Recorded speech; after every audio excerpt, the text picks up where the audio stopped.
I just say I've only burnt a quarter of a tank of gas. I've been pretty much breaking it in. Not so much breaking the engine in, breaking in the clutch. That's the most important part. The engine's pretty much ready to go when you buy them brand new. So unfortunately, Esther isn't going to be able to make it. We are going to the Fast and the Furious X, they're calling it, the latest movie. Honda Pro Jason and a couple of other people are involved. They're putting this on as a private screen, and they're doing basically like a parking lot meet and greet, car show, party, whatever you want to call it, ahead of time. The movie starts at 10. Right now, it's 6:34. I just came straight from work. So Esther's totally bummed because she wanted to be there and she wanted to meet some of you guys. Jeff is in front of me right there. George is meeting us there.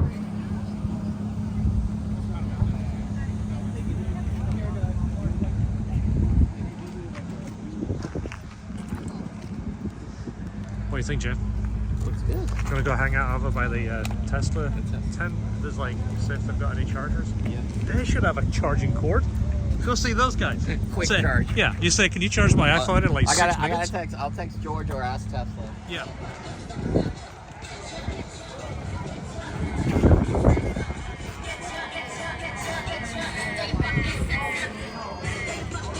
I remember seeing this from Moroso show back in the day. I think I remember that thing. And then that one used to be on Moroso all the time. Yeah, that was the big one. Yeah.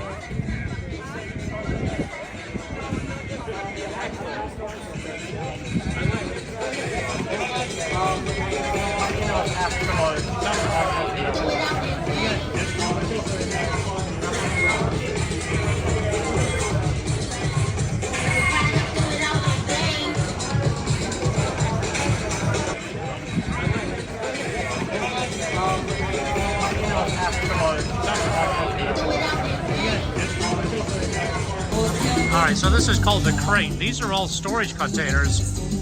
Each one of them is like a different food place.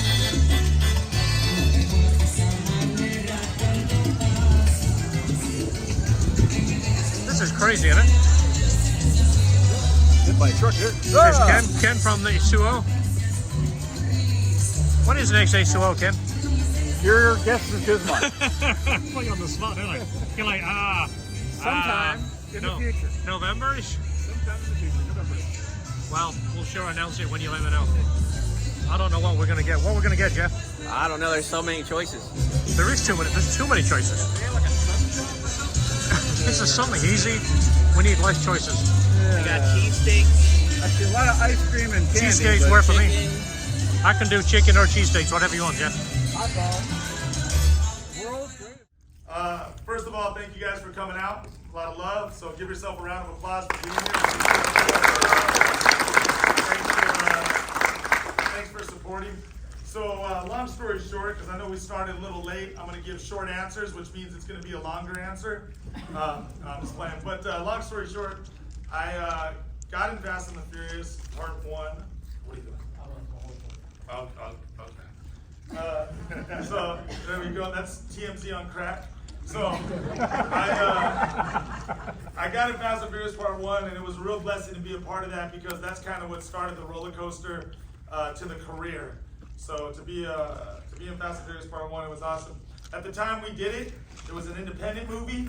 We didn't think it was going to be as big as it became, but here we are 20 years later, and it's one of the hugest franchises out there. So to be a part of that is a blessing, and I'm very thankful for it, and I think it's super cool, so yeah.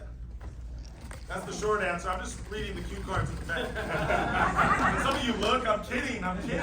We've been actually told just to wait because they were figuring things out.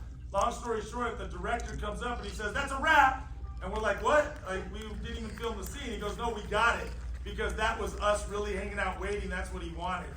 So that scene was us really partying for real. That's a fun fact for you.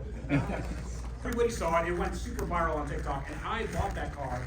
It was completely underwater, salt water, and now I'm rebuilding it. And it's my ultimate dream car. I've always wanted one. I could never afford one, but that came up a few months later on Copart, which is a site where you can get all these like crashed and mangled, hypercars and supercars.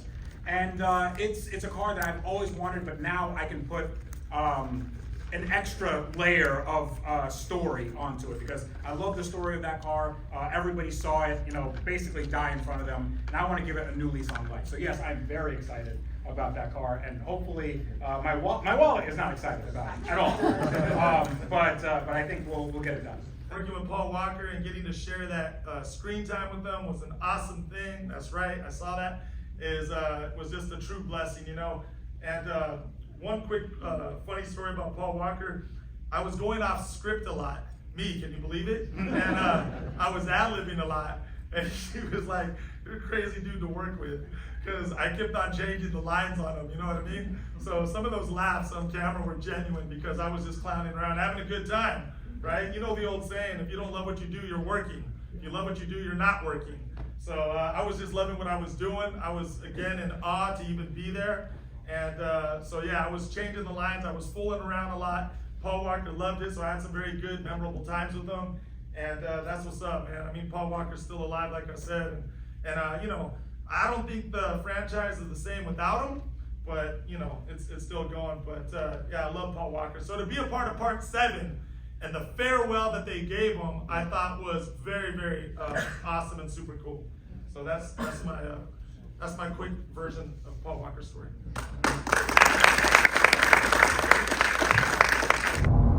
All right, so the movie went on forever. It took extra hour before it started. Look at the time, folks. 1:33 a.m. We're all tired. Jeff is behind me.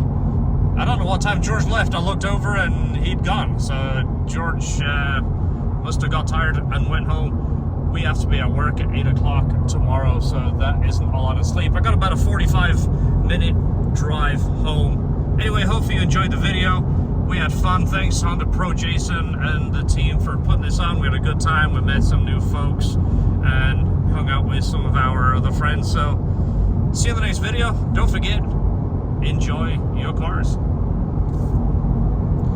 Window down. Yes. It's a nice cool night here in Tampa. Alright, so I'm back. I just wanted to show you the lights. Some of this stuff, just in case you've never seen it, the lights are actually really good. Put them on high beam. Look how bright they are. They're fantastic. Display, that's the regular display, which actually I kind of like. This is my favorite screen, just because there's all kinds of stuff to look at, and you can see what's going on. If you haven't seen it, it's got a little red line in the door on each side. It's kind of cool. It's kind of neat. The carpet has red lights. It lights up red all the time. It's kind of cool. It really makes the red pop. Just figured I would show you that.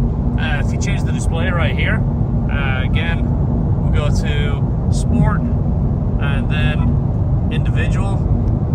That's the display everybody's excited about. It's really cool. It's an S2000 style display. I've got it in Comfort just because it's nice and squishy. The suspension is actually pretty good in soft mode. I don't know if you saw that. It's set on default, but when there is no oncoming lights, it automatically kicks on the high beams. Right now you see the high beams are on. The high beams, you see, it just kicked off. It's actually kind of clever. If it sees a light coming the other way, it kicks the headlights down. Really clever. So if it does it again, it detects a car coming the other way. Also the lane change thing, it really tells you if you get out of the lane. It shows you when you're moving around in that lane. If you drift a little bit, there's no one on the road, so I can kind of show you. We'll drift a little bit over here, and then it starts pulling the steering wheel back. See the line goes up red, and it pulls the steering wheel back, puts you back in the lane. It's actually, it's pretty cool. I'll probably turn that off because I really don't want the car to start driving itself. It's a cool feature, but it also feels kind of weird. Anyway, that's the end of the video. See you in the next video. Don't forget, enjoy your cars.